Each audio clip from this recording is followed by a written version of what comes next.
تعالى بسرعة أنس، تعالى أنس، صلي على النبي. بس أكتر حاجة تبر بيها أبوك وأمك إيه؟ إنك تدخل عليهم السرور. إزاي؟ هقول لك إزاي. يعني إيه تفرح أبوك وأمك؟ يعني لو أنت ما معكش اللي هم ملمين تحويشة عمرك تعمل إيه؟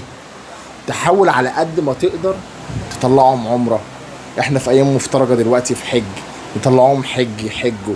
مش قادر اطلع حج، لا اطلع عمره رمضان. مش قادر عمره، اي عمره تمام. المهم ان انا اطلعهم عمره او حج، دي اكتر حاجه تفرحهم. وما دام فرحتهم وبريت ابوك او امك، ربنا بعد كده هيبارك لك في كل حاجه. وزي ما فرحتهم هتفرح. صح ولا لا؟ صح. يبقى انت لو انت محوش ملمين هتعمل بيهم حاجه، اولى حاجه ممكن تعملها ان انت تفرح ايه؟ ابوك او امك بان انت تطلعهم عمره، او ربنا يوسع عليك وتطلعهم حاجه. دي بص، دي عندهم بالدنيا كلها. هم بيبقى كل املهم وطموحاتهم في ايه؟ في ان هم يطلعوا يزوروا بيت ربنا. صح؟ صح. تعالى قرب شويه معلش. وعشان يطلعوا يزوروا بيت ربنا في ساعات بيبقى مش معاهم فلوس، فانت ما دام ربنا كرمك لازم تبرهم، فتساعدهم، فتطلعهم يزوروا بيت ربنا.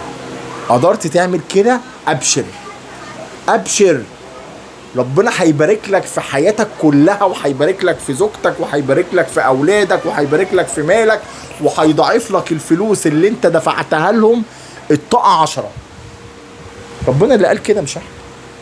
فانت لو انت نفسك تتاجر او نفسك تبقى حاجة كبيرة قوي، تعمل ايه يا عم انس؟ انت عايز تتاجر وتبقى حاجة كبيرة وربنا يبارك لك ويبقى معاك فلوس و تاجر مع ربنا. واحسن تجارة مع ربنا في بر الوالدين. واحسن حاجة تبر بيها ابوك وامك بعد بوس الايد وبوس الرجل وبعد كل حاجة وسمعان الكلام و احسن حاجة ان انت تساعدهم. واكتر حاجة تساعدهم ايه؟ انك تطلعهم يزوروا بيت ربنا. صح؟ صح.